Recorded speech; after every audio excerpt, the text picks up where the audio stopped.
Greetings, YouTube, and welcome to a video that, dare I say it, haters, is going to just mostly be positive. Just a positive video about some changes that I'm happy to see with in Alliance Quest. And I tend to get feedback more than any that I'm too negative on my channel, but every once in a while it swings the opposite direction, and I get feedback that I'm too positive on my channel, which just goes to show me that you really can't make everyone happy one way or the other. I feel like it's like trying to get all Republicans and Democrats in the same room on board with something. No matter what, somebody's going to leave ticked off. But as long as I can strike that middle ground and have, I don't know, 60 to 70% of the community at least be open to what I'm saying, that's kind of my goal. And you just know you're going to get fringes that are going to be upset either way.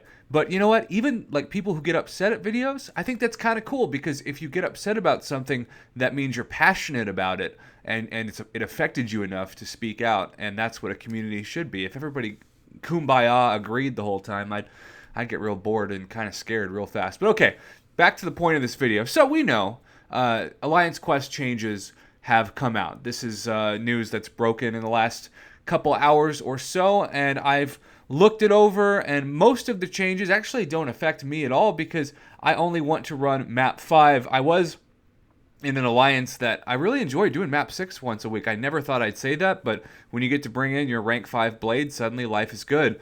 But at the same time, that's more donations and kind of stress when it comes to having to coordinate more nodes and more paths and more movement in 3 different tiers even on day 1. And so map 5 is actually a lot less stressful, and you don't have to worry about accidentally going into Alliance Quest Map 6 with your Alliance Quest Map 5 roster either, which is a huge problem.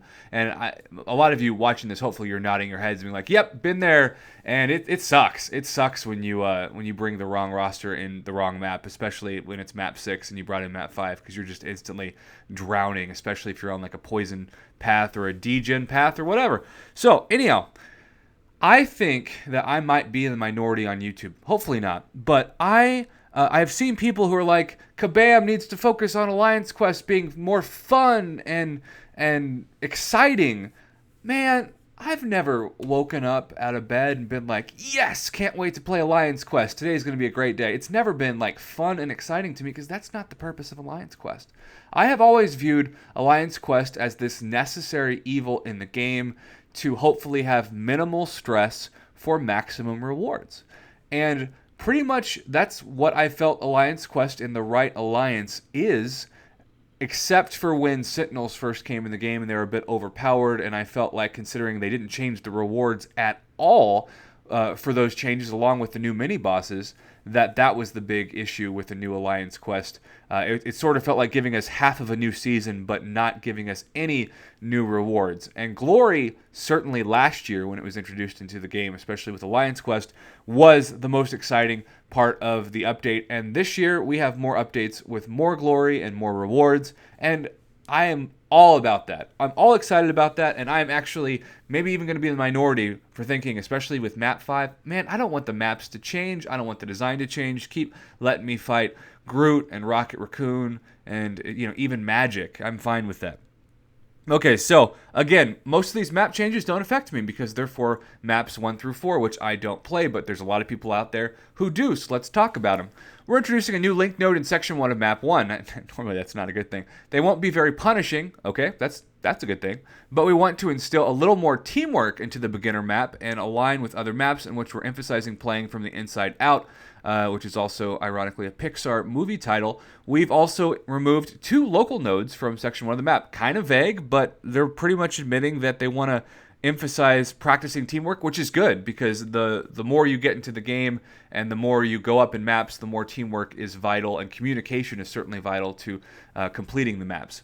Map 2, we've significantly reduced the amount of fights. Heck yeah, that's awesome. Cut down the total steps required to 100% explore the map, and have significantly reduced the number of Sentinel encounters. Also, heck yeah. Don't worry, the points award for map 2 will still be the same. See, this is what we want as a community. Give us stuff that's a little bit easier and less stressful, and don't take away the rewards.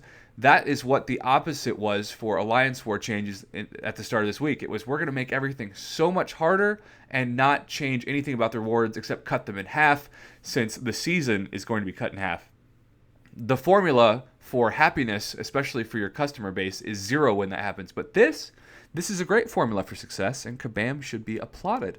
Map 3 was an anomaly. I don't know if I've seen anomaly in a post by Kabam before. That in itself, ironically, is an anomaly.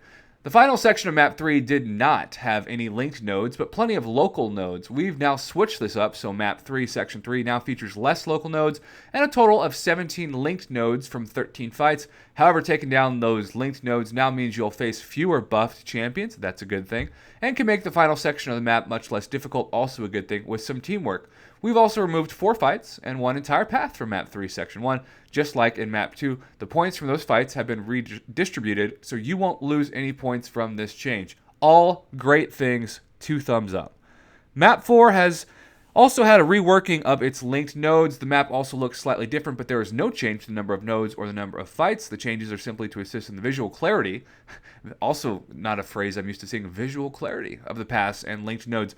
Like other maps, linked nodes in Map 4 have been rearranged to emphasize playing from the inside out, and some buffs those linked nodes apply have been changed slightly. Kind of vague information, but doesn't sound too bad. All right, Map 5, the map that actually applies to me. A minor change to mini-bosses on Map 5. Now, this isn't as exciting of a change to me. We recently discovered that the 250% champion boost was not giving a boost to the champion's attack, but only to their health, aka it was an easier fight for you, and we don't want it to be easier. So we're replacing the 200% health boost and 250% champion boost buffs with a 450% health boost to help us simplify it. There shouldn't be any noticeable difference in difficulty. Well, we shall see. I think the difficulty may not be different, but if the health is way more, that still means the likelihood, especially if you're bringing in a 4-star champion, that you will be timed out, especially if you take on that mini-boss by yourself at first. So I would highly recommend anyone watching this, if you've got people who have a lot of health, but they're bringing in 4 stars, don't let them attack that mini-boss first. Do it with a 5-star or even a 6-star champ if you've got one of those few amazing attackers, because you simply won't have the attack output necessary to take down that much health in 3 minutes of time. All right, additional changes. Hyperion in Maps 2 and 3 have been replaced by Angela. I'd rather fight Angela than Hyperion. I don't know about you. Hulkbuster in Maps 2 and 3 have been replaced by Civil Warrior. Okay, sure. Both those champs are easy to beat. And all encounters are now visible in Maps 1 to 3. That's really cool for people starting out. So, rewards update. This is really what I wanted to talk about the most. With the addition of the peak milestone system, we're now able to make some meaningful changes to the rewards and reward structure of Alliance Quest.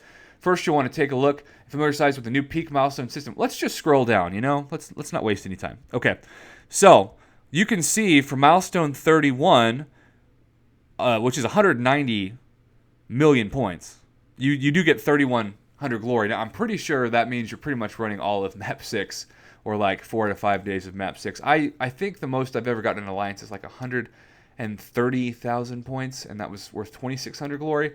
Now, I do love, and you all who don't play Map 6 also, I'm sure, appreciate that you don't have to play Map 6 in those final milestones of the week to get some Map 6 crystals, because they are indeed the best crystals, even though I wish they would buff the crystals themselves, especially considering you can get way more Tier 2 Alpha Catalyst fragments from your daily uncollected crystal than you can a Map 6 crystal. It just doesn't make any sense to me.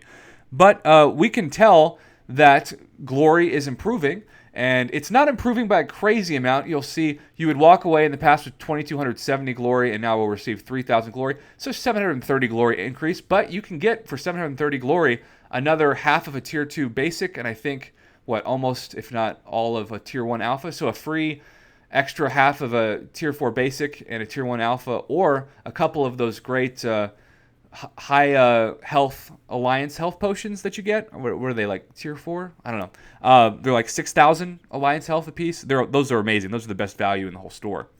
And then we've updated rank rewards, which is also awesome. Tier 4 basic catalyst for 251 to 500, which is fantastic. For an additional reward, and then you just get some more Tier 4 class catalyst fragment crystals, basically, which, they're not great, but they're better than nothing, and they'll add up fast. And then those alliances from rank 1 to rank 20, this is where you're really going to see a change, even though most people won't actually see it because you won't score that high. 2 Tier 4 class catalyst crystals, and then rank 1, 3 Tier 4 class catalyst crystals. That's pretty amazing. every week for those running map 6. And then also 2 tier 4 basic catalysts. So, yes, there are going to be a lot of people who complain that this is still not good enough. But personally, as I said at the beginning of this video, I think Alliance Quest is kind of a necessary evil that should be low stress and high rewards. And my concern would have been had they changed out all enemies and updated. Can you imagine replacing Groot with like a Infinity War Iron Man, or replacing a Rocket Raccoon with a Medusa? You know, you don't want that to happen. So I really was fearing that that would be a change, and this allows us to do pretty much the same thing we're already doing with a significant easier task in those earlier maps while getting more rewards.